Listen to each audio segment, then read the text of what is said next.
وقال ربكم ادعوني أستجب لكم. Assalamualaikum warahmatullahi wabarakatuh. Alhamdulillah wassalatu wassalamu ala Rasulillah.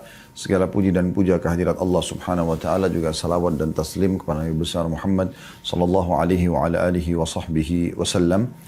Melanjutkan pada buku kita teman-teman sekalian, Wanita Muslimah Inilah Surgamu, yang ditulis oleh Syekh Abdullah bin Jarullah Alu Jarullah.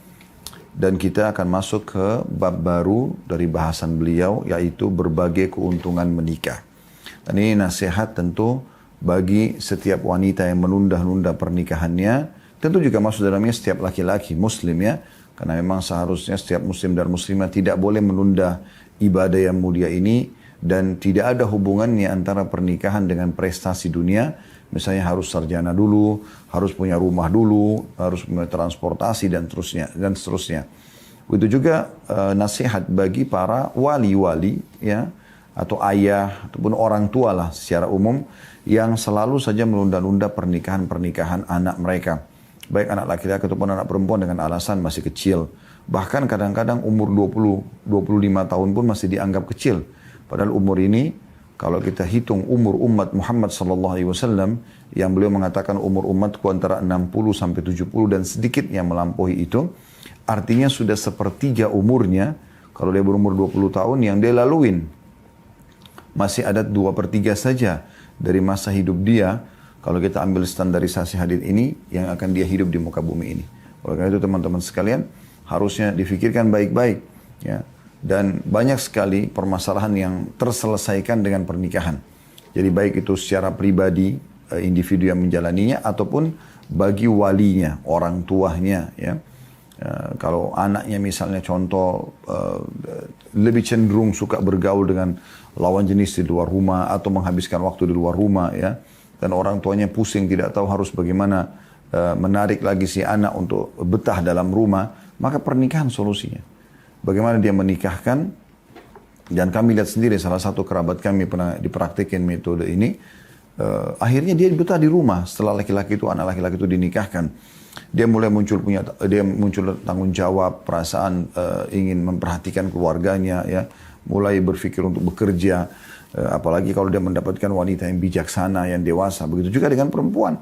Ya, kalau sudah sampai bangkang pada orang tuanya, melakukan pelanggaran-pelanggaran, biasanya memang karena ada lawan jenis di belakang dia, ada lawan jenis di belakang dia, maka ini sering terjadi. Ya. Nah kalau kita nikahkan dia dengan menambah 1 piring saja di atas meja makan untuk anak mantu kita, maka 50% permasalahan kita, atau bahkan lebih daripada itu, dengan si anak sudah tertanggulangi. Karena Nabi SAW mengatakan itu, barang siapa yang telah menikah, dia telah menyelamatkan setengah agamanya, maka tersisa setengah lagi dia menjaganya. Dia tinggal bertakwa kepada Allah di setengah yang tersisa. Saya akan bacakan apa yang ditulis oleh penulis di sini, judulnya berbagai keuntungan menikah. Menikah banyak membawa manfaat dunia dan akhirat, bahkan juga bagi kesehatan tubuh. Di antara manfaat tersebut adalah yang pertama, demi mengikuti perintah Allah Subhanahu wa taala dan Rasulnya Muhammad sallallahu alaihi wasallam yang merupakan puncak kebahagiaan seseorang hamba di dunia dan juga di akhirat. Artinya, di poin pertama, manfaat pertama ini adalah seseorang menerapkan agamanya dalam pernikahan tersebut. Kalau dia menikah bukan karena sekedar suka, bukan karena orang tuanya misalnya yang perintahkan, bukan karena faktor umur, lingkungan, memang dia tahu ini adalah perintah Allah dan Rasulnya, lalu kemudian dia coba amalkan, maka ini teman-teman sekalian menilai pahala. Ya, dia sedang melakukan ibadah kepada Allah Subhanahu wa taala. Ini nilai tersendiri ya. Dan ini selalu kami ingatkan pada saat membahas masalah rumah tangga, bahwasanya memang hal yang mendasar yang harus difahami oleh setiap orang yang berumah tangga dari kaum muslim dan muslimah, bagaimana dia meniatkan melaksanakan ini karena Allah, supaya dia tetap berada di bahtera pahala.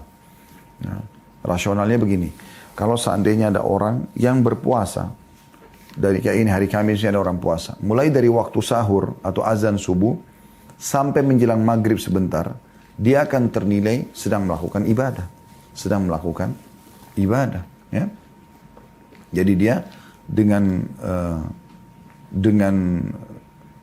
berpuasa Walaupun dia sedang duduk, dia sedang ngobrol, dia sedang pergi ke satu lokasi, dia berada di sebuah bahtera namanya puasa.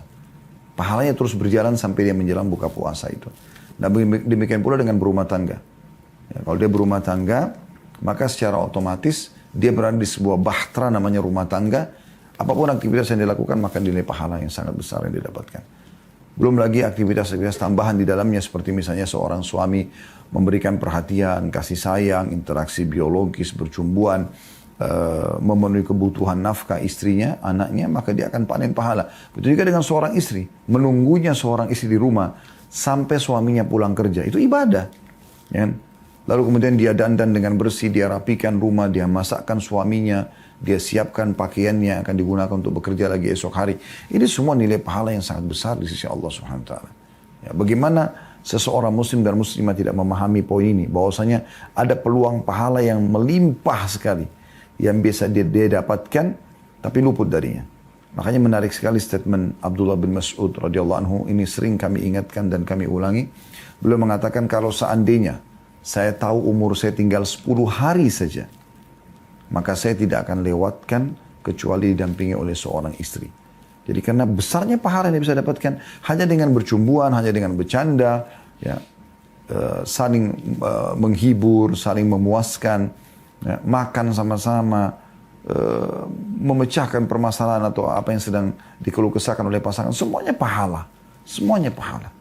Bahkan seorang suami dengan memberikan nafkah istrinya setiap bulan, misalnya AC yang dihirup sehingga udaranya sehingga bisa menyejukkan badan, menyejukkan perasaan. Yang saya betah di rumah, kemudian mau kamar mandi pakai sabun, sampo, odol, buang hajat di WC, listrik yang berjalan, lampu segala macam. Ini dibayar oleh gaji suami, dia panen pahalanya.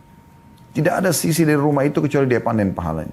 Begitu juga dengan istri, dengan dia menjaga rumah tersebut dengan baik sebagai amanah, karena Nabi SAW mengatakan, dan istri pemimpin di rumah, ya, maksudnya harta dan rumah juga anak-anak suaminya, maka dia akan diminta pertanggungjawaban pada hari kiamat. Jadi setiap jengkar rumah ibu muslimah itu, ya, atau anda wahai ukhti muslimah, kalau dijaga sebagai amanah maka akan ada pahalanya. Itu luar biasa. Jadi di rumah saja itu berputar, luar biasa pahala yang bisa didapatkan. Kalau sudah punya anak, begitu juga. Bagaimana dia bisa panen pahala dari anak-anaknya. Begitu juga anak-anak panen pahala dari orang tuanya. Jadi dalam rumah tangga itu luar biasa pahala yang bisa diraih. Tapi ingat, niatnya karena Allah dan Rasulnya. Yang kedua kata beliau, demi mengikuti sunnah para Rasul yang memerintahkan kita untuk selalu mengikuti dan mencontoh mereka. Jadi memang dia pertama adalah perintah atau mengikuti perintah Allah dan Rasulullah Muhammad SAW. Kita juga boleh niatkan untuk menambah pahala. Seluruh nabi-nabi sebelum Nabi Muhammad SAW memang perintahnya itu sunnah beliau. Kata Nabi SAW, termasuk sunnah para nabi-nabi adalah menikah, ya, bersiwak, ya, menggunakan wangi-wangian atau minyak wangi. Itu bagian daripada syariat nabi-nabi sebelum kita. Kemudian yang ketiga, memenuhi kebutuhan biologis, menggembirakan dan menyenangkan hati manusia. Kita tidak bisa pungkiri, Allah memberikan kita beban dalam hati, dalam diri ini, syahwat yang sulit untuk dikontrol. Ya, kalau sudah datang syahwat tersebut sulit untuk dikontrol. Orang yang ikuti acara kita yang sudah berumah tangga, kalau tahu bagaimana kalau syahwatnya bangkit, sampai seperti sesuatu yang susah sekali untuk dikontrol. Baik itu sikap, tutur kata, bahkan kadang-kadang nafas dan segala macam. Memang ada sesuatu yang bergejolak dalam diri kita. Memang Allah membebankan itu pada kita. Makanya Allah Subhanahu wa taala menyebutkan dalam Al-Qur'an, a'udzubillahi minasyaitonir rajim, "Zuyyina lin-nasi hubbus syahawati minan nisa." Allah telah menghiasi dalam diri manusia rasa suka syahwat yang diikuti dengan syahwat kepada kaum wanita. Itu memang ada. Dan dengan itulah laki-laki dan perempuan mau berinteraksi biologis, akhirnya bertemu antara sperma sama sel telur, dan terjadilah populasi manusia. Bayangkan kalau Allah tidak memberikan syahwat kepada kita. Maka bagaimana bisa interaksi kalau saya laki-laki tidak suka sama perempuan, atau perempuan tidak suka sama laki-laki? Bagaimana caranya terjadi populasi manusia? Akan sangat sulit sekali. Mungkin Anda mengatakan, oh bisa saja diambil sperma, kemudian juga diambil sel telur lalu dipertemukan. Baik, berapa banyak orang yang mau melakukan hal seperti ini? Ini susah payah. Tapi dengan adanya syahwat, orang jadi mau. Orang jadi suka melihat, tersentuh, jadi punya hasrat, ingin mencium, ingin memeluk, ingin meletakkan kemaluan di kemaluan. Itu kan ada. Nah, cuma memang Allah mengajarkan cara yang benar, yaitu menikah. Minta baik-baik kepada walinya wanita, kemudian berikan mahar, kemudian menikah. Gitu kan? Lalu, ya, sahlah mereka menjadi suami istri. Dengan adanya saksi. Gitu kan? Dengan orang juga melakukan dengan tenang dan ada pahala setiap kali interaksi biologisnya. Gitu ya. Jadi terpenuhi kebutuhan itu dan semua orang juga tahu, kan ada penelitian medis ya. Kalau setelah terjadi interaksi biologis ada ketenangan di dalam jiwa setiap orang yang melakukan itu. Apalagi dalam kondisi halal ya tentunya. Kemudian menggembirakan dan menyenangkan hati manusia, pasangan. Jadi bukan cuma sekedar pelampiasan biologis kita, memenuhi kebutuhan biologis pasangan, tapi kita menggembirakan pasangan kita. Itu ada pahala sendiri lagi. Ya, karena kata Nabi SAW termasuk amal yang dicintai oleh Allah dalam memasukkan kegembiraan dalam hati seorang muslim. Apalagi suami istri, apalagi anak, apalagi orang tua gitu ya. Kemudian yang keempat, memelihara kemaluan, kehormatan, pandangan mata dan menjauhkan dari bencana. Apa hubungannya sini? Bencana dengan menjaga kemaluan, menjaga pandangan ya. Karena memang perzinahan, kemudian melihat yang haram dan segala macam ini menjadi penyebab bencana kan gitu. Oleh karena itu di sini dikatakan dengan menikah terjaga itu. Sehingga kemaluan jauh dari penyakit-penyakit, tidak perlu berzina sana sini. Tapi dia lampiaskan pada yang halal. Kehormatannya jadi mulia. Orang semua tahu kalau sudah menikah, mereka akan terjadi interaksi biologis, bahkan perempuan itu bisa hamil. Bahkan perempuan hamil dengan bangganya pergi ke dokter, konsultasi, kemudian mereka melahirkan. Mereka nggak ada beban, karena memang dari suami yang halal. Kecuali kalau dilakukan pada yang haram, itu berbeda. Dia hamil di luar nikah misalnya, itu lain. Ya. Atau dia melakukan perzinahan diam-diam, maka itu dia akan ketakutan sendiri. Itu umumnya yang terjadi. Kemudian yang kelima, memperbanyak generasi Islam. Karena semakin banyak jumlah umat Islam akan semakin kuat dan disegani oleh umat-umat lain. Sehingga mampu berdiri sendiri tanpa bantuan umat lain. Tentu saja bila umat Islam menggunakan potensi yang mereka miliki dengan cara yang benar dan bersih. Artinya, kalau seandainya saya menikah, teman-teman saya semua menikah, keluarga saya semua menikah.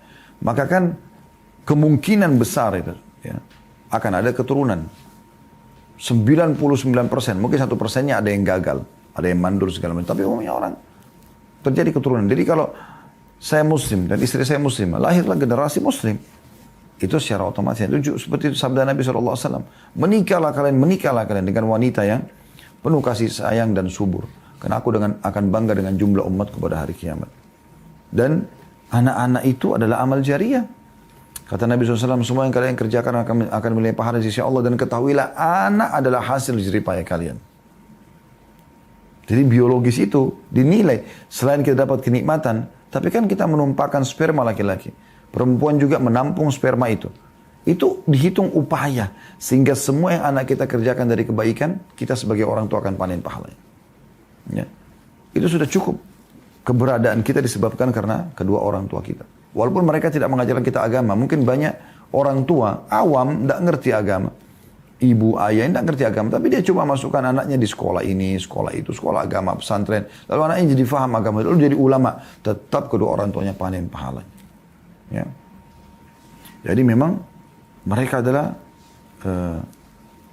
generasi-generasi yang akan memperbanyak dan memperkuat Islam. Ya. Memperbanyak maksudnya jumlah kaum muslimin. Ya. Itu juga poin ke-6 sama untuk merealisasikan kebanggaan Nabi SAW terhadap umatnya yang banyak di hari kiamat nanti. Itu juga ada nilai pahala lagi tersendiri karena dengan niat kita memenuhi apa yang Nabi SAW minta dari kita walaupun kita tidak ketemu dengan beliau, yaitu dengan memperbanyak keturunan, maka kita akan dapat pahala lagi sendiri di situ. Itu yang ke-6. Yang ke-7, menciptakan ikatan kekeluargaan dan memperkuat tali kasih sayang antara sesama anggota keluarga dan mengikat hubungan sosial. Karena masyarakat yang saling terikat adalah masyarakat yang kuat dan bahagia. Maksudnya adalah, di poin ke-7 ini, kasih sayang itu akan lebih meluas. Kita ada mertua, ada orang tua. Ya, artinya sebelum kita nikah kan kita punya orang tua, kita punya saudara segala macam. Sekarang setelah menikah akan ada lebih luas lagi karena ada kerabat pasangan kita. Ya. Dari hubungan suami istri itu akan ada anak yang tidak akan pernah namanya ada istilah mantan anak atau bekas anak. Akan terus selama sudah ada anak, maka hubungan antara kedua ayah dan ibu ini walaupun mereka sudah bercerai, tetap akan ada keterkaitan. Nggak bisa dipungkiri karena itu hasil dari mereka. Ya. Dan ini kalau tidak ada perceraian maka luar biasa bagaimana hubungan kekerabatan makin terjalin dengan baik. Ya. Kemudian yang kedelapan, menikah bisa membuka jalan turunnya banyak rezeki dan kekayaan. Sebagaimana Allah subhanahu wa ta'ala berfirman dalam surah An-Nur ayat 32, "Iyakunu fuqara yughnihimullah min fadli." Jika kalian miskin atau jika mereka miskin, ya orang-orang yang orang yang menikah itu, maka Allah akan membuat ya, mereka kaya ya, dengan karunia darinya. Gitu ya. Dan Ibnu Abbas berkata radhiyallahu anhuma, ya, carilah kekayaan itu di pernikahan. Juga sabda Nabi SAW, "Thalathatun haqqun 'ala Allahi 'aunuhum." 3 orang yang berhak mendapatkan pertolongan dari Allah. Lalu beliau menyebutkan salah satunya al-mutazawwiju yuridul afaf. Orang yang menikah dan berniat menjaga kesuciannya. Jadi dia menikah karena niat jangan sampai terjerumus pada perzinahan gitu ya. Perzinahan. Maka ini teman-teman sekalian satu hal yang luar biasa. Bisa menjadi penyebab kekayaan dan juga dijamin itu hak Allah memberikan kepada mereka pertolongan ataupun rezeki. Karena mau tidak mau, kalau saya menikah, maka rezeki yang sudah tercatatkan untuk saya dan yang tercatatkan buat istri saya itu akan bergabung. Ya. Jadi istri saya pun akan mendapatkan makanan dia, minuman dia dari hasil kerja saya. Maka otomatis Allah akan menambahkan rezeki yang pada saya karena adanya si istri. Bertambah anak karena adanya si anak. Seperti itu. Yang ke-9, memelihara spesies manusia dengan sistem reproduksi yang dihasilkan melalui pernikahan dan memperoleh jantung hati dengan kelahiran anak. Jadi dengan menikah, manusia akan ada regenerasi. Terus bertambah. Gitu kan. Nah, kalau tidak akan habis spesies manusia. Seperti di beberapa negara sekarang diadakan penelitian. Ya, saya lihat sendiri cuplikannya dan penelitian ilmiahnya. Karena mereka bukan kaum muslimin ya. Tidak ada pengharusan dari orang tua mereka harus menikah. Maka mereka kumpul kebo saja. Ada anak, nggak ada anak, terserah. Ya, bahkan saya pernah temuin sendiri di Spanyol waktu kami umrah plus Spanyol ya. Pertama kali saya waktu itu ke sana beberapa tahun yang lalu. Kebetulan salah satu tour guide-nya itu orang Spanyol asli. Namanya Pedro, dia orang Nasrani. Dan orang ini sudah putih semua rambutnya, 60 tahun lebih. Saya sempat ngobrol sama dia. Salah satu yang saya sempat bicara setelah kenal namanya dia, tinggal di mana, segala macam. Aktivitasnya apa, dia ceritakan memang dia sudah lama bekerja, dia sudah puluhan tahun gitu. Memang dia lebih suka, dia enjoy pekerjaan dia. Terus saya tanya, ya, ada berapa anak? Dia bilang, saya belum menikah. Terus saya tanya, kenapa Anda tidak menikah? Dia bilang, untuk apa saya menikah? Saya menikah, saya menambah beban hidup saya, dia bilang. Saya harus pikirkan istri saya harus pulang tepat waktu, saya harus begini dan begitu. Apalagi kalau ada anak, saya harus urus lagi mereka. Sekarang saya free. Saya bisa pulang kapan saja, saya bisa bergaul sama siapa saja, penghasilan saya nikmati sendiri. Begitu pikiran mereka, karena tidak ada namanya menikah ibadah. Beda dengan kita kaum muslimin. Malah dimotivasi. Kata Nabi SAW, wahai sekalian anak muda, menikahlah. Ya ma'syara syabab. Ya.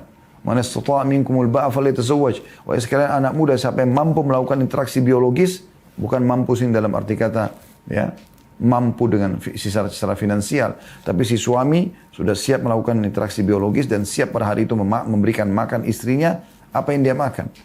Tinggal istrinya di tempat yang dia tinggal. Dia lindungi istrinya semampu dia. Ya, dengan. Begitu juga si istri atau perempuan sudah mampu siap menerima sperma suaminya sehingga dia hamil dan jadi ibu nantinya. Dan melayani suami juga mendidik anak-anaknya. Maka dianggap ba'a. Nabi panggil, wahai anak muda menikahlah. Kita disuruh menikah. Bukan bergaul bebas, ya. Bukan bergaul bebas. Nah, ini perbedaannya. Jadi kita di sini ada ya, reproduksi manusia tapi dengan cara yang benar yang sesuai dengan Allah inginkan. Dan juga Allah memberikan kita rasa senang pada saat dikarunia anak, ya. Ada jantung hati kita, ya. Kita lihat ini, oh ini anak saya, dinisbatkan kepada saya. Anak ini nanti akan bakti kepada saya dan seterusnya, ya. Maka ini juga termasuk ya poin yang luar biasa dari keuntungan pernikahan. Yang ke-10, kebutuhan setiap pasutri terhadap pasangannya untuk mendapatkan ketentraman jiwa, ketentraman jasmani dan rohani. Kenapa banyak orang pacaran, teman-teman sekalian? Karena dia butuh ketentraman dengan lawan jenisnya kan. Tapi dengan cara yang salah. Ini kalau saya bahasakan sebelum nikah gitu kan. Tapi kalau dia menikah, dia sudah dapatkan itu. Apa yang dia inginkan, jalan sama-sama ke restoran, makan sama-sama di rumah kah, cumbuan, ngobrol-ngobrol, bercanda, biologis, semua terpenuhi. Gitu kan. Nah itu jadi kebutuhannya terpenuhi. Makanya orang-orang yang tidak menikah itu pelampiasannya kepada yang haram. Gitu kan. Yang ke-11, untuk memenuhi kebutuhan biologis yang ada pada setiap pria dan wanita yang Allah ciptakan untuk kesempurnaan hidup umat manusia. Ini sudah kita singgung tadi. Artinya karena adanya fitrah itu.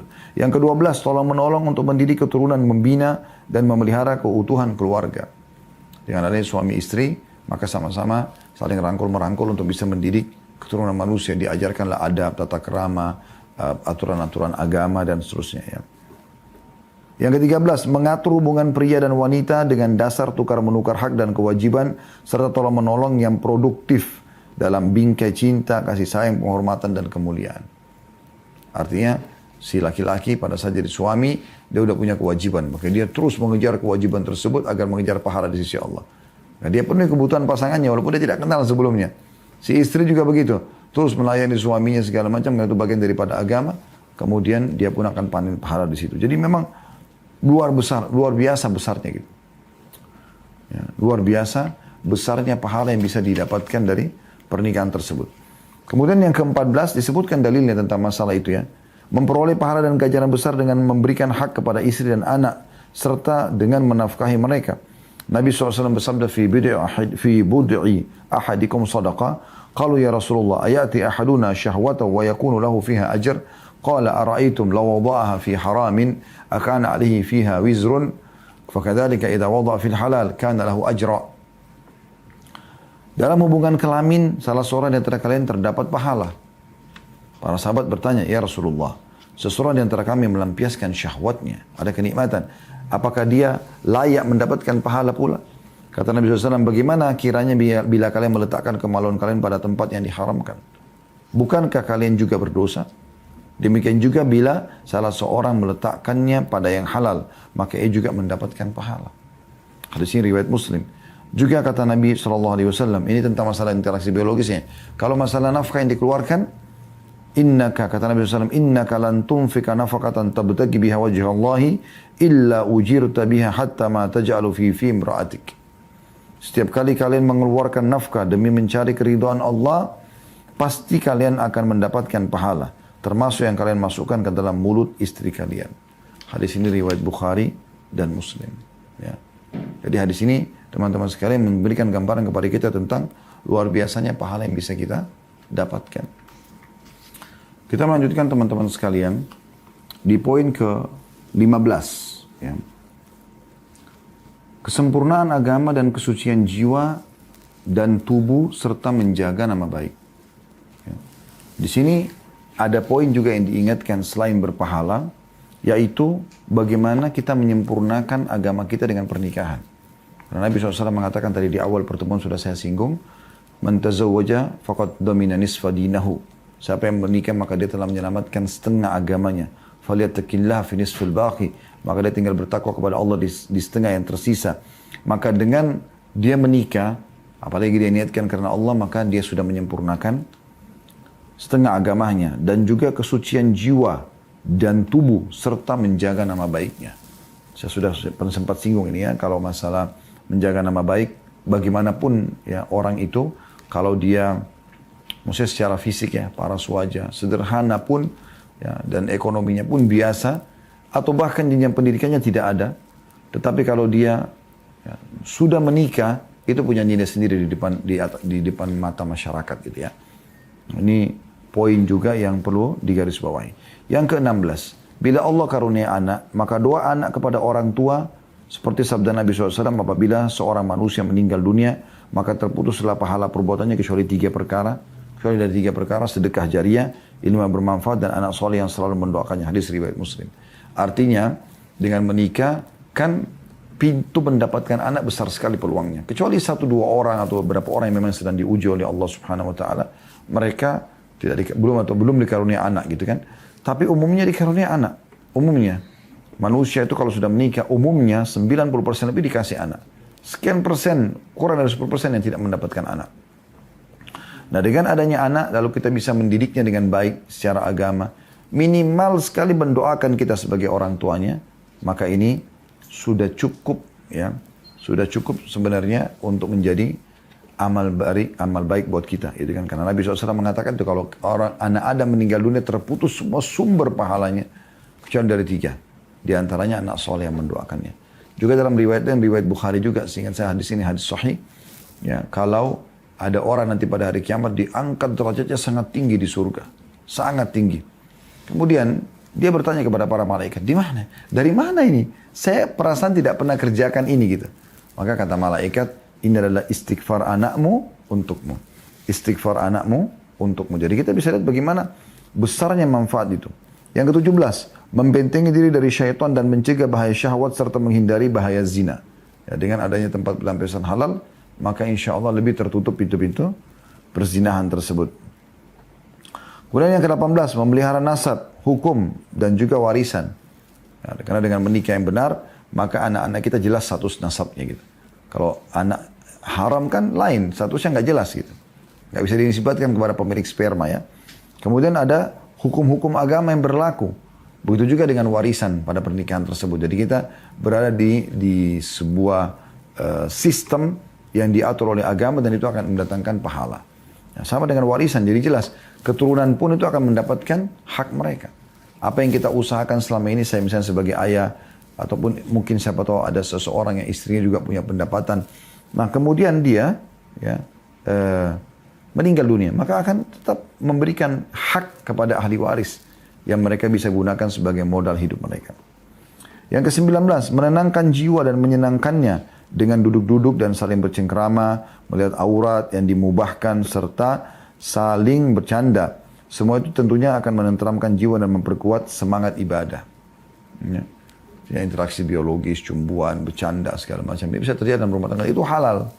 Dan itu sifatnya halal. Ini sudah sedikit kita singgung tadi sebelumnya. Yang ke-20, dalam SK atau surat keputusan yang diturunkan oleh PBB disebutkan bahwa orang-orang yang menikah akan hidup lebih lama dibandingkan dengan mereka yang tidak menikah. Dengan itu dapat ditegaskan bahwa menikah itu juga bermanfaat untuk kesehatan tubuh kaum laki-laki dan wanita pada batas yang sama. Nah, memang kita temukan orang yang menikah itu dengan suka dukanya rumah tangga tentunya. Kita akan temukan orang ini bisa lebih awet muda ya.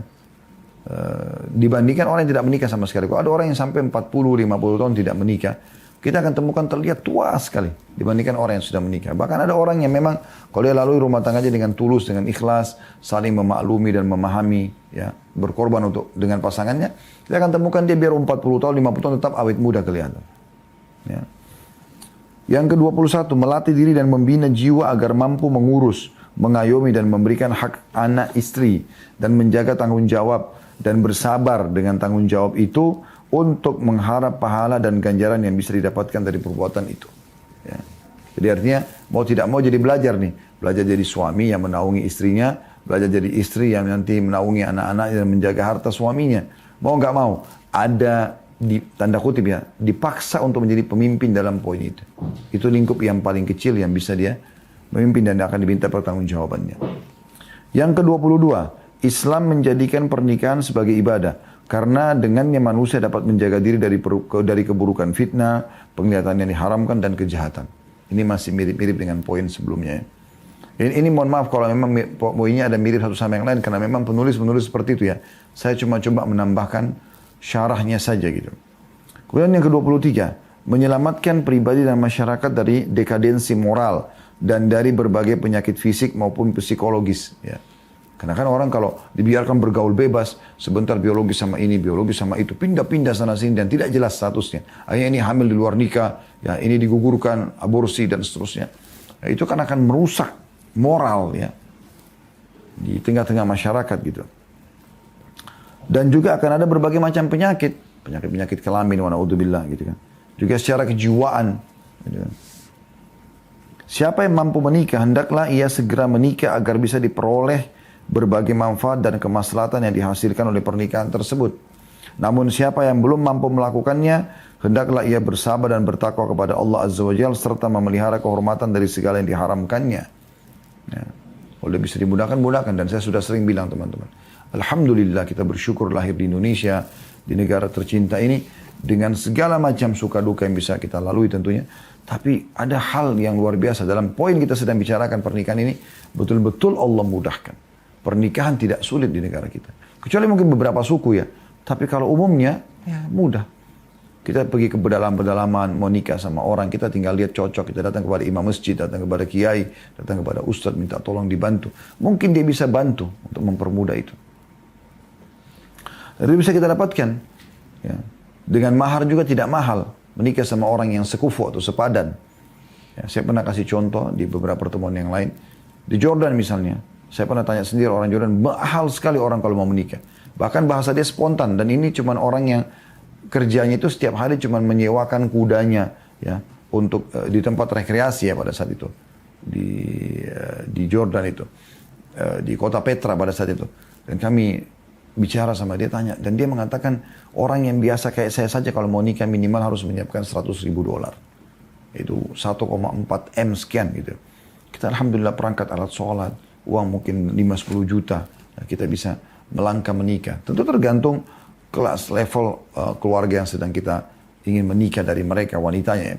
Karena kalau beberapa keluarga dan umumnya di Indonesia seperti itu, Masya Allah mudah sekali. Ya. Dan sudah menjadi rahasia umum di tempat kita, dengan mas kawin seperangkat alat sholat. Ya. Itu mudah, kayak mudah gitu. Ya, Allah SWT mudahkan. Selain daripada mungkin ada biaya-biaya acara, tapi insya Allah bisa kita jangkau. Kemudian kata beliau, kalau orang tidak mampu pun maka hendaklah dia bertakwa kepada Allah Subhanahu wa taala. Hendak ia menjaga pandangan mata, menjaga kemaluannya dan membentengi diri dengan berpuasa sehingga Allah memberikan karunia harta atau sampai Allah memberikan karunia harta dengan keutamaannya. Sebagaimana Allah sebutkan di dalam Al-Qur'an, di dalam surah An-Nur ayat 33. A'udzu billahi minasyaitonir rajim. Wal yasta'fifil ladina la yajiduna nikahan hatta yughniyahumullahu min fadli. Dan orang-orang yang tidak mampu kawin atau menikah hendaklah menjaga kesucian dirinya sehingga Allah memampukan mereka dengan karunia-Nya. Makna ayat ini adalah kalau dia menjaga diri dari yang haram, maka Allah akan bukakan untuk dia pintu rezeki sehingga dia bisa mudah untuk melangkah menikah. Kata beliau, dan demikian pula sabda Nabi SAW, wahai para pemuda, siapa yang kalian yang mampu untuk menikah maka menikahlah, dan siapa yang tidak mampu maka hendaklah ia berpuasa, karena puasa menjadi tameng baginya. Ya. Lalu penulis mengatakan, semoga Allah Azza wa Jalla memberikan taufiknya, dan semoga salawat serta salam terlimpah kepada Nabi Muhammad, keluarga juga sahabat-sahabatnya, ridwanullah alaihim. Allahumma amin. Jadi di poin ini, beliau yang titik beratkan, menikahlah, mudahkan pernikahan, baik dari orang tua, ataupun juga dari anak-anak tersebut. Karena sering terjadi kasus, syaitan memberatkan kepada orang tua untuk melepaskan anaknya, ya. Bahkan ada yang sengaja menunda-nunda pernikahan anaknya supaya dia bisa menikmati hasil anaknya sendiri, gitu kan? Sehingga anaknya bekerja setengah mati, setiap bulan harus kirimkan gaji dan tidak menikah gitu, ya. Tidak menikah. Ya. Saya menemukan informasi, kemarin ada teman saya membahasakan ada beberapa wanita bekerja dengan gaji yang sangat tinggi sampai umur 35 tahun tidak menikah, hasilnya semua diambil oleh orang tuanya dan dia cuma diberikan transport saja. Ini kezaliman yang terjadi. Contoh saja ini. Kemudian juga ada anak-anak yang memang tidak mau. Orang tuanya sudah minta menikah, tidak mau. Karena dia sudah terlanjur nikmati pekerjaannya. Ya. Apalagi kalau ada pergaulan bebas, maka sulit. Nah, kalau kita fahami ini adalah perintah agama, ini ada pahalanya, sebagaimana tadi sudah kita jelaskan, itu akan lebih mempermudah seseorang untuk bisa ya, mengamalkan apa yang diperintahkan oleh Allah Subhanahu wa Ta'ala. Kita tutup teman-teman sekalian dengan judul yang setelahnya, yaitu hukum menunda pernikahan demi meneruskan studi. Kata beliau, ada pertanyaan, ada kebiasaan yang tersebar sekarang ini, yakni seorang wanita dan orang tuanya menolak pernikahan si wanita dengan lelaki yang melamarnya dengan alasan akan meneruskan studi dulu di SMA atau perguruan tinggi. Bahkan terkadang demi meniti karir, mengajar selama beberapa tahun. Bagaimana hukumnya? Apa nasihat Syekh kepada orang yang melakukan ini? Karena terkadang seorang wanita sudah mencapai umur 30 tahun atau lebih, belum juga menikah. Jadi ini ada pertanyaan yang dilemparkan kepada si penulis. Sekarang beliau menjawabnya. Sekaligus beliau nukil dalam bentuk buku dan masuk dalam bab khusus gitu. Beliau menjawab, hukumnya bahwa kebiasaan itu bertentangan dengan perintah Nabi Muhammad SAW. Karena beliau sendiri memerintahkan, idza atakum man tardawna dinahu wa khuluquhu fa'ankihuhu. Apabila telah datang kepada kalian seseorang pemuda yang kalian sukai agama dan akhlaknya, maka nikahkan dia dengan putri kalian. Hadis ini riwayat Tirmidzi dengan sanad hasan. Jadi bukan dikatakan tidak, tundalah dulu kalau ada yang mau melamar anak-anak kalian, ya sampai mereka itu punya kemampuan menyelesaikan studinya, menata masa depannya, memiliki rumah, memiliki tunggangan, baru kalian nikahkan. Tidak ada begitu. Siapa yang datang melamar, kalian sudah tahu agamanya, akhlaknya, nikahkan saja. Yang penting anak kalian sudah ba'ah atau punya kemampuan untuk melakukan interaksi biologis. Itu makna hadis ya. Demikian juga sabda Nabi SAW, wahai sekalian para pemuda, siapa yang di antara kalian yang mampu menikah, maka menikahlah. Dan siapa yang tidak mampu, maka hendaklah ia berpuasa, karena puasa akan menjadi tameng baginya. Hadis ini riwayat Bukhari Muslim. Kata beliau, dengan menundahnya, berarti akan hilang banyak manfaat pernikahan. Saya nasihatkan, kata syekhnya, penulis ya. Saya nasihatkan kepada kaum muslimin dan kepada para wali dari kaum wanita, serta saudari-saudari muslimah sekalian ya, agar jangan menolak untuk menikah hanya karena ingin meneruskan studi atau ingin meniti karir mengajar. Bukankah seorang wanita bisa memberikan syarat kepada suaminya untuk tetap meneruskan studinya hingga selesai? Tanda tanya. Nanti kalau dia paksakan diri mau sekolah, bisa diberikan syarat itu. Atau untuk tetap mengajar selama setahun atau 2 tahun selama pekerjaan itu tidak menyebabkan ia lalai mengurus anak-anaknya. Ya misalnya kalau dia tiba-tiba mengundurkan diri dari tempat kerja sekarang, mungkin dia akan kena, ya karena pekerjaan ini di perusahaan non-muslim atau orang yang tidak paham agama, maka kena penalti, kena hukuman gitu kan. Ada beberapa orang pernah begitu mengatakan kepada saya, Ustaz, saya kalau mengundurkan diri sekarang untuk fokus urus suami sama anak, maka saya akan kena hukuman denda, bayar sekian dan sekian. Makanya tinggal nego sama suaminya baik-baik. Ya. Kalau saya bisa diberikan waktu, enggak, saya bekerja dulu, supaya kita tidak kena beban, dan insya Allah tidak ada pelanggaran agama, ya, maka itu mungkin masih ada celahnya. Kata beliau gitu. Hal itu tidak jadi masalah, kata beliau ya, kalau seandainya dia tidak melalaikan kewajiban-kewajiban dia. Hanya saja keberadaan seorang wanita yang terus memperdalam ilmu di perguruan tinggi yang tidak begitu dibutuhkan itu menjadi persoalan yang perlu diteliti lagi. Menurut pandangan kami, seorang wanita cukup menyelesaikan pendidikan dasar sehingga mampu baca tulis yang bisa digunakan untuk membaca kitabullah, mempelajari tafsirnya dan membaca hadis-hadis Nabi SAW beserta buku-buku yang berisi penjelasan hadis tersebut. Itu semua sudah cukup.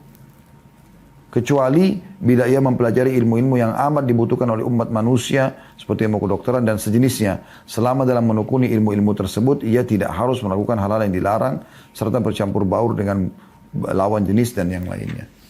Artinya gini, bukan tidak boleh wanita kuliah, bukan. Silakan kalau memang harus kuliah. Mungkin belum memang jodohnya yang pas datang, dia pasti oke, tapi jangan ada pelanggaran agama. Cuma jangan dibalik. Enggak, ada yang melamar sudah sampai 10, 20, 30 orang yang melamar semua ditolak. Hanya dengan alasan apa? Nanti aja kalau sudah selesai kuliah. Baik, mungkin laki-laki yang soleh yang datang tadi itu menikah sama wanita lain akhirnya. Yang mungkin itu merupakan anak mantu terbaik buat Anda. Kenapa Anda tolak dia? Alasannya apa gitu? Ya, Allahu a'lam.